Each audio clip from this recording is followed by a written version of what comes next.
Hi, it's Vertin. Miss Desert Flannel, is Ezra still with you?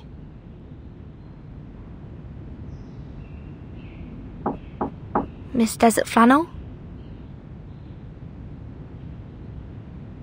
Spathadia has decided to supervise the construction herself, and Ulu is now with her at the site. I'm wondering how you are doing with Ezra. No response. Are they... Not in the room, I knew it. Huh? Showing Ezra what the world is like. Be right back. Desert Flannel.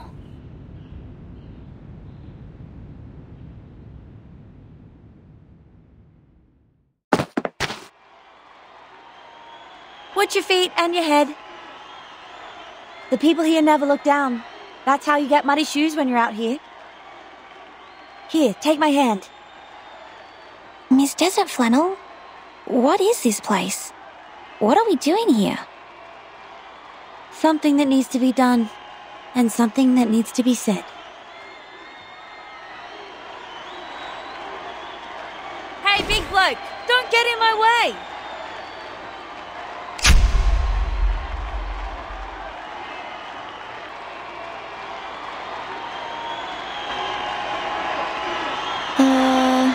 This is... the warm-up of the rugby game.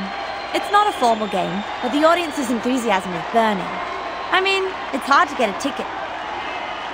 But I'm Desert Flannel, and I know people on the streets, even when we're outside Melbourne. Sorry, I've never watched any games, and I don't know the rules of rugby.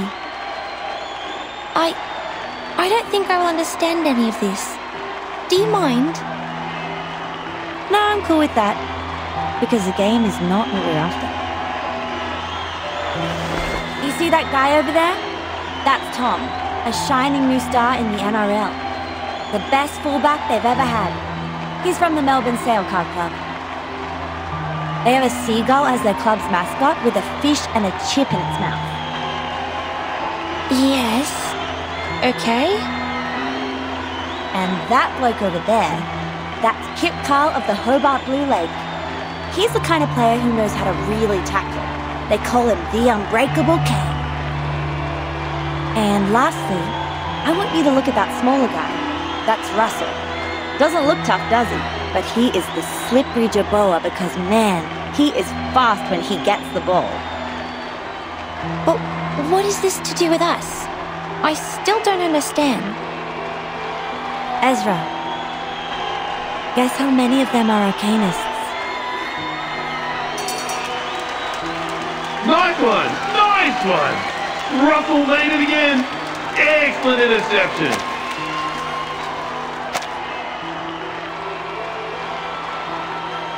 The key score, now that Jerboa is slippery as butter, run for it, Russell! Victory is going to the Shepherds of Melbourne!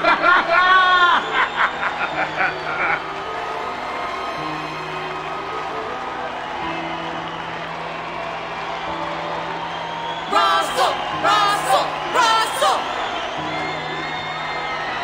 Russell! Russell! Russell! Russell!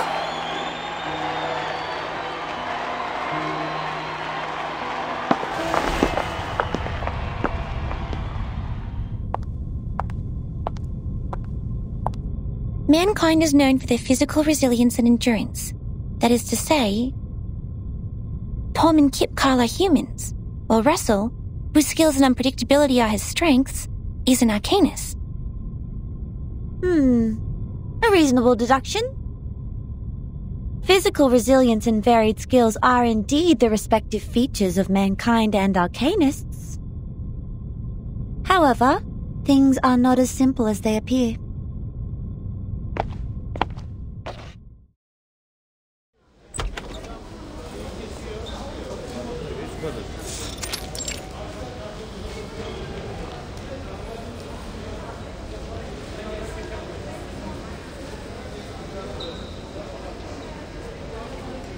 In fact, All of them are arcanists.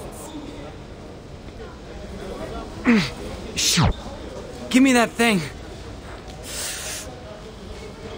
Here.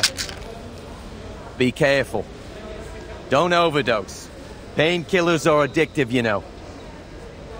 And the newspaper's gonna interview you, champions, so don't get high in front of the camera. Hey, listen.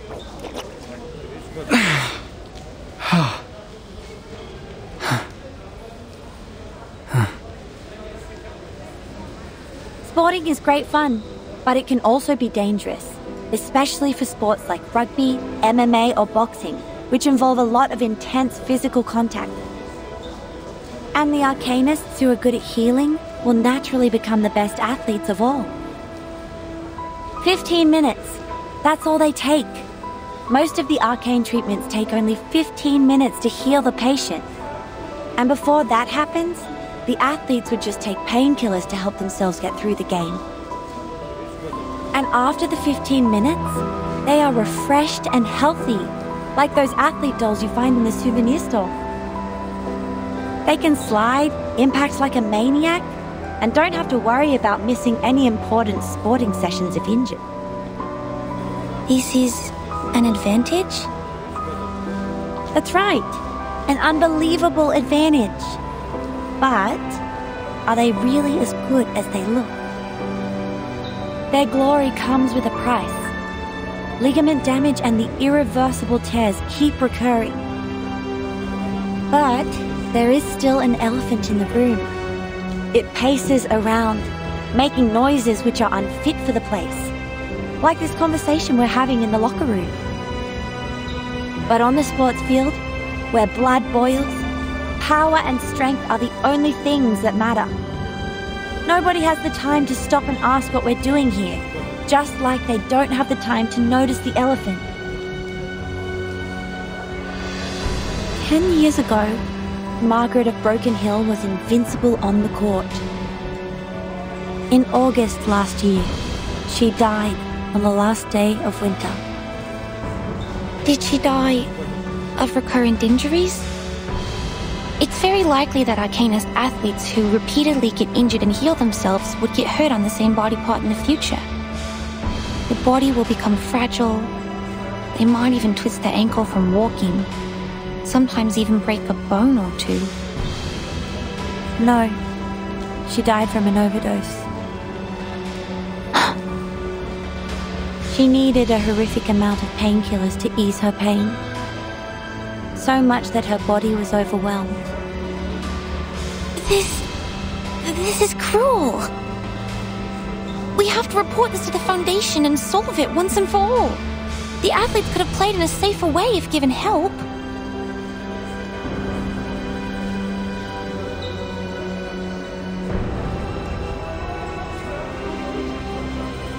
But what if I tell you the Arcanists also don't have a choice? For humans who have the talent for sports, they can win medals with their physical strength. So, Arcanists have to make the most of their advantages to keep abreast with their competitors?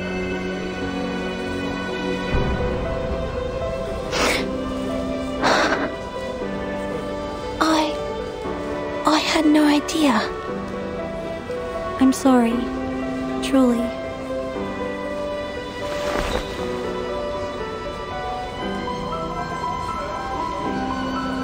I didn't mean to make you feel guilty.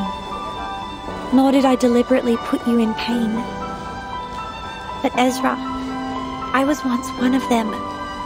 I used to live on the prize money.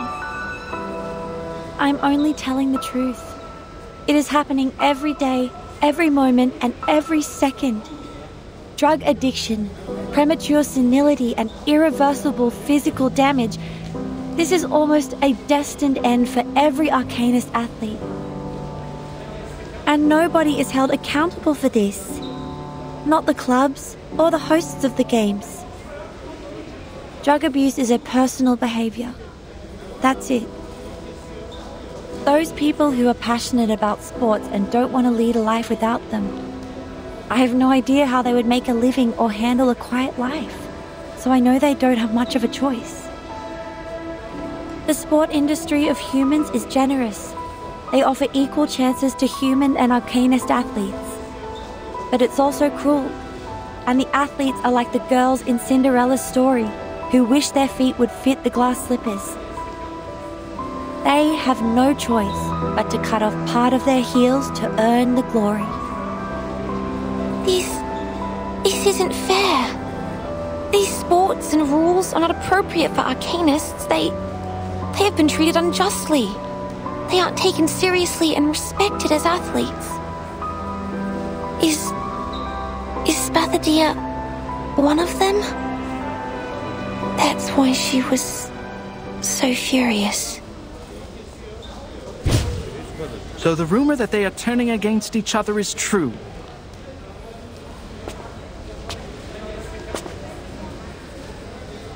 Camera, this way. This is the human representative of the event.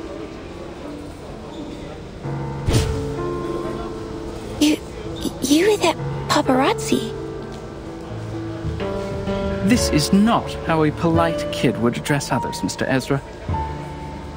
I am just a concerned journalist who ran into you while reporting a rugby game.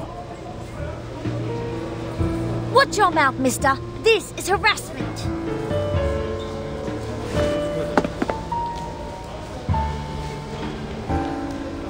We are cornered. Then we will break his camera and let him know the price of being a long-tongued liar.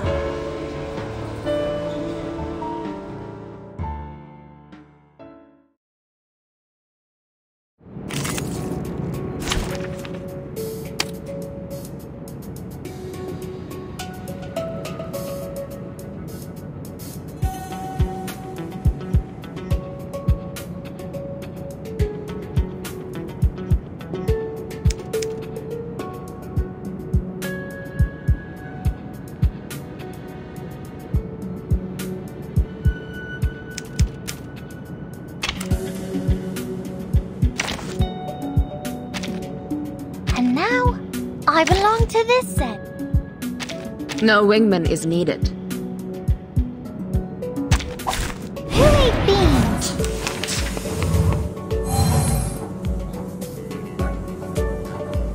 Given that it could be found. Wanna watch the aerial stunts? Are you a rational member? Form is a bubble. Don't blink!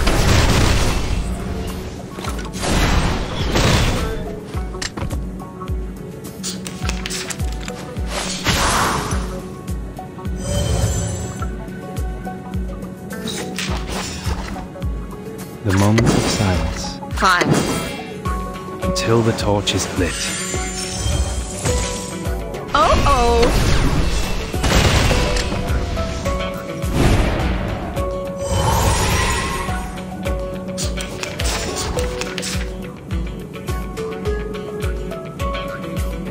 Given that Wanna watch the aerial stunts? it could be found. Time to check my calculation. Don't blink!